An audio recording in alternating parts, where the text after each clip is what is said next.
Hi, my name is Winsley, and welcome to my video on how to get a Pestilence Crocodile in the new Primal Fury expansion for Age of Wonders 4. I will also be going over how to get more of the regular crocodile wildlife units, as well as comparing the different Primal Animal questlines goals and their rewards.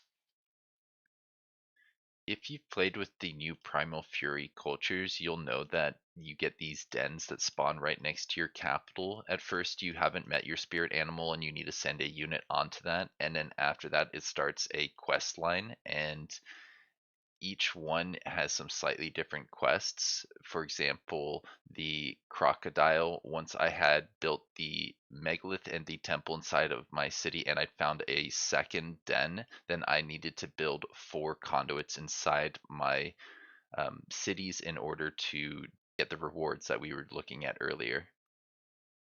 So relative to the other goals, I would say this one is neither one of the harder goals or one of the easier goals to achieve. Basically, what you need in order to complete your primal animals quest could be economic. You might need conduits, you might need farms, you might need mines. It could require a magic material like astral dew or a tranquility pool, or it might require that you go clear out a fight. And I would say this one has the best reward out of all of them, which is interesting because I don't think it is the hardest fight, but all of the animals have unique things that allow them to focus on different aspects of the game. So um, I wouldn't expect you to get exactly the same reward for these. I think you might get better rewards from this quest line if other aspects of your animal are less good. And I think that the crocodile here, he focuses a lot on like swamps and I think farms, right? Another neat thing about the goal of having conduits as the crocodile is that your megalith counts as a conduit. If you can combine that interaction with the herbalist special province improvement, which comes from the Tome of the Beasts, I believe. If we go here, if we go to my tomes, we'll see that I can get access to the herbalist through. I think it was actually this one. The herbalist is going to give us extra mana and food when you have territory that is forest or swamp and you terraform things into forest. So you're going to get quite a bit of adjacency from your herbalists and from your megaliths, and then that will allow you to get to your avatar goal as well as get a pestilence crocodile. One other way you can get a Pestilence Crocodile is through this domination mechanic. If you see the Pestilence Crocodile appearing in locations like the seals, you may want to try and get a unit like the Lightbringer or the Nymph, which also has a mind control to make it so that you can keep the unit at the end of a fight. Let's just end this one very quickly, and then we can show off what that interaction looks like generally. So as you can see here, we have this as captured, and if we wanted to keep it, it's going to cost us 225 mana. Pretty expensive, but I'd say a pretty good deal for what that crocodile unit can do. We haven't talked about how you can summon in crocodiles in the water. There's, I think, a 5 or 10% chance to summon in a crocodile on the default tiles, but if you wanted to try and summon in an animal, you're much more likely to get a crocodile in this hex than any of the other ones. Yeah, like right there. I think he's actually one of the more likely animals to spawn when you try to spawn in water. So yeah, you can keep that in mind. The goal for the Ash Sabertooth quest line is a little bit easier to accomplish, or you can accomplish it a little bit quicker, but it does require a pretty difficult fight. I was pretty lucky on this map. I was able to find a second den very quickly, which meant I was able to spawn in this location, I think around turn 10 or so, but I was not ready to fight it because it has Karag, a Karag at least, a tier 4, and some units that can insta kill with their butcher's cut. So this is a pretty scary stack, but I was able to take it on with just like 500 strength here, 500 strength here, and another unit to just be kind of like a bit of a throwaway. And when you clear out this location, you end up getting the loot, which you don't get from the crocodile. You don't get the loot for clearing out the location, and this is pretty good. Getting a Tempest Defender is nice. Getting the staff is pretty good, and then on top of that, you get the option to either get draft or Imperium. I have to imagine there isn't like a unit or a third option here because you're getting the loot for clearing the location, which is a pretty interesting trade-off, and I don't know if I prefer one much more than the other. If we wanted to look here at the Ash unit a little bit more, we could see that he likes farms as well, and he likes gold. He likes lots of gold. So getting more units from the gold can allow you to clear out this location a little bit faster. The Stormcrow is different than the last two spirit animals that we've looked at in that he requires a magic material, which is pretty interesting. You don't need to build things in your city, but you don't need to go spawn in a stack that has some extra special units like the Karog, or I think the tunneling spider. They spawn in a astral rift, so you might have to fight things like lost wizards in that location.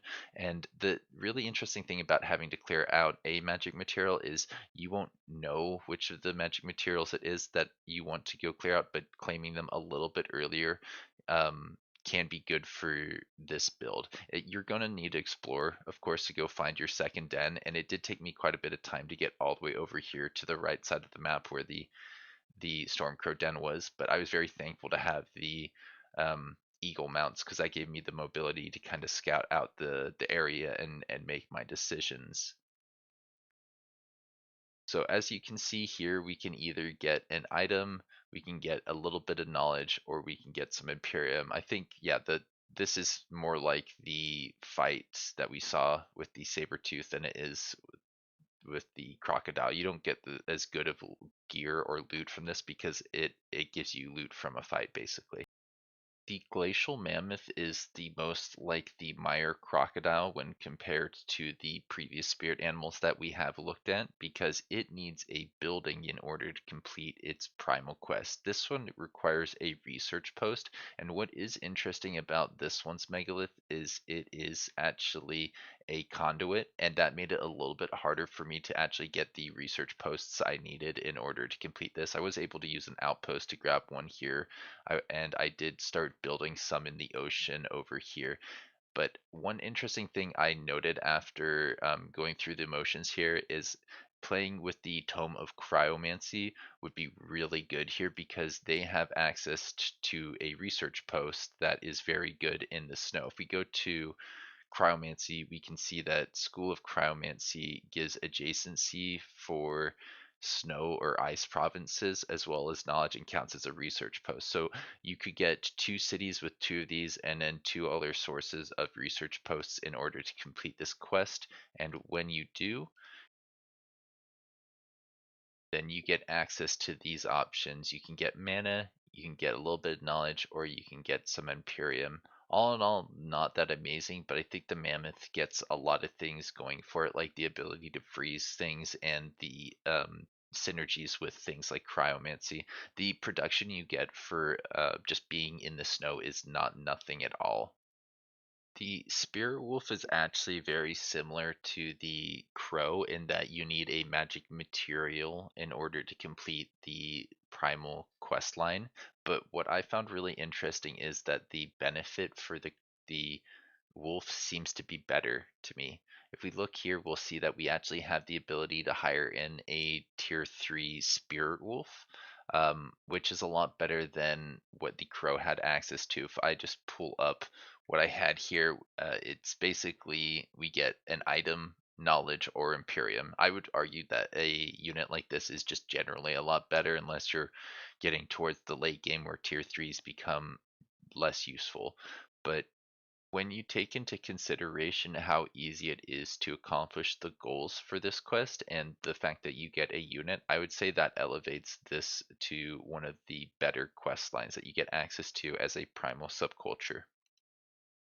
The quest line for the Dune Serpent is a pretty interesting one because it requires more economic developments than the other two. It requires 5 mines compared to, I think, 4 conduits and 4 research posts. It might be generally a little bit easier to set up a mine, but the fact that you need one more is not nothing. And I think that that is coming from the fact that you can get outposts set up a little bit more easier when you have a little bit of materium. And I believe the Dune Serpent gives you a little bit of the materium affinity. And in case you aren't aware, that means you can go get this thing that allows you to get work camps to go next to your outposts. But you can always just say, hey, I want to change things into mines inside my cities. If you have enough space, then that's not the worst way in order to get those inside of your space. I think earlier when I was doing the crocodile one, I used an outpost to grab another sector.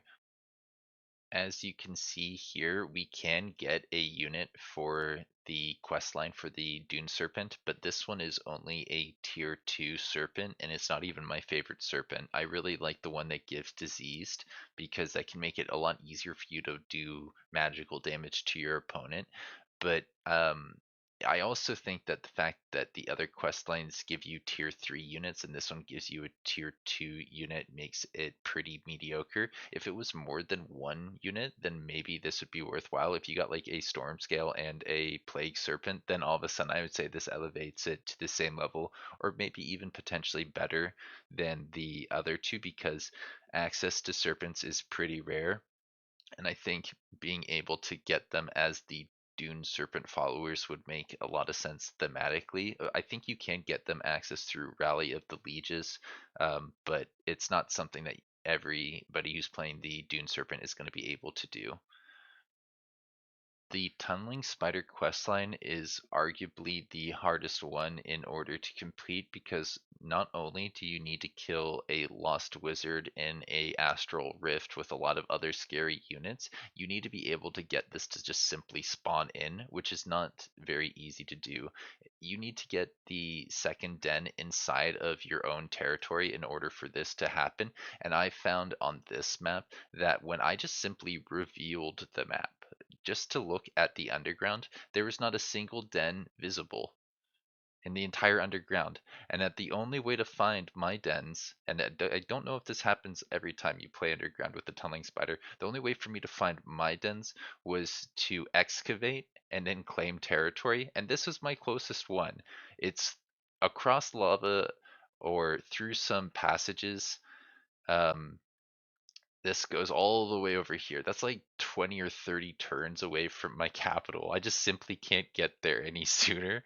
And then you have to fight into this. So for the most part, all of my other games and save files that we looked at today were normal save files where I played up until the point where I completed the quest line. I did have to use a couple console commands in order to get through this in a reasonable amount of time.